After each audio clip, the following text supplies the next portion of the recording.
We are still in chapter 7, chapter entropy, but I'll be going into 7.3, which is the entropy change of your pure substance. Entropy is a property. Thus, the value of entropy of a system is fixed once the state of the system is fixed. Now, this graph definitely looks similar, to your chapter 3, but this graph is plotted T versus S. Okay, where do you find your entropy? You remember in chapter 3, I've actually taught you how to use the steam table. I'm just snapping one of the table A4 as an example. So this is the temperature table. We have the specific volume, remember, internal energy and enthalpy, and the last one, this is the one that we are studying now, the entropy. So in this column itself, we have the SF, SFG and SG. So how are these values being plotted? These values are being plotted from here, this line here. Okay, so this region, similar to the previous one, this is compressed liquid region, and this is the superheated region, and the region in between here would be the saturated liquid vapor mixture region. Now remember, if it's somewhere in between, so you need to find the X value, which is known as the quality. Okay, so now this is the schematic diagram for water, a TS diagram. So how is this line, this pink color line being plotted is from here. This plots here, you have the pressure line, and then you have your volume line, and then you join the dots together. Remember in the chapter 3, you get this curve here. Okay, so how do you find an entropy change? Similar to the volume change, to the enthalpy change, it is the final entropy minus the initial entropy. Now don't forget, you need to multiply with mass, because the values that's given in the steam table is always specific volume. It is specific volume. Look at this, kilojoule kilogram over kilogram. Okay, let's solve a question here. Entropy change of a substance in a tank, a rigid tank. What does it mean by rigid tank? Constant volume. So volume 1 equals to volume 2, constant volume. Contains 5 kilogram of refrigerant 134A. The initial value is 20 degrees and 140 kilopascal. And cool down, being stirred, the pressure drops to 100 kilopascal. So the first thing, of course, you have the curve. You need to draw this, but you do not know where to put your line point 1 and point 2, right? Okay, now let's determine where to put point 1 and point 2. Okay, so we go to the steam table. So what's given to us is, let me just get back to the question, 140 kilopascal and 20 degrees. So I'm going to go to the pressure table. Pressure table, where's the pressure table? Okay, this is the pressure table. 140, the temperature is negative 18 here, which means negative 18 means this is a superheated region. It falls under superheated. So that's how this point 1 is being plotted up here. Okay, let's carry on with the question. So we don't know where is point 2.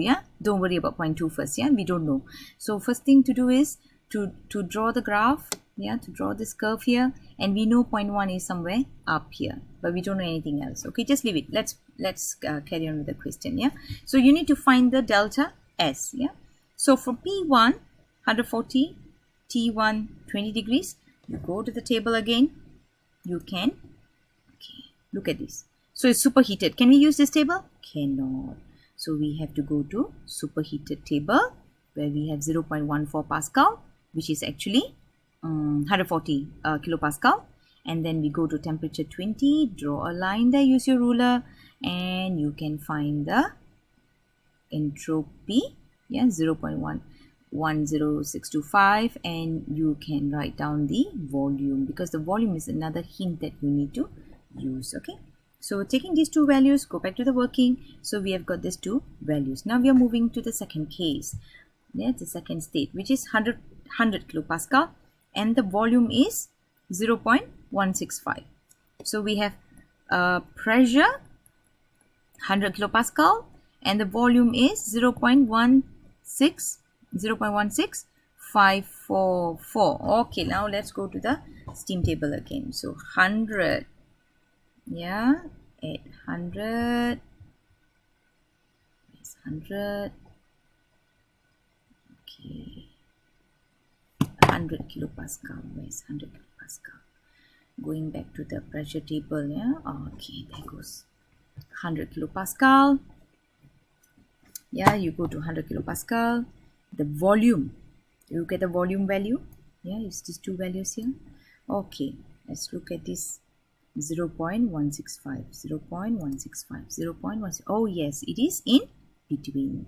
Okay, so which means the second state is actually your saturated state. So it can be anywhere in between here. Yeah, so what happens here? You can draw a line similar to the line that they have drawn here. Okay, so now we know that is the value. Now we have to find the volume. Yeah, we need to find the volume. No, sorry. We need to find the quality. We need to find the quality. Yeah, with that value, we need to find the quality.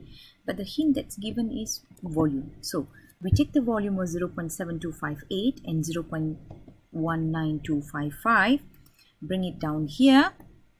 Write it down and plug into this formula to get the quality. So once the quality is done, okay, we got the quality. Now we can calculate the entropy. So move your ruler to the N column here, which is 100 to here. Yeah, so we have the SF, SFG and SG. So what's useful for us is SF and SFG. Take these two values, bring it down here, plug in into this formula.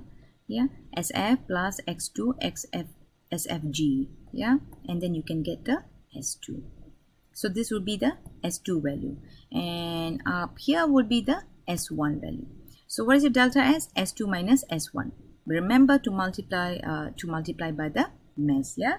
So the negative sign indicates that the entropy of the system is decreasing. So the system is getting even more organized.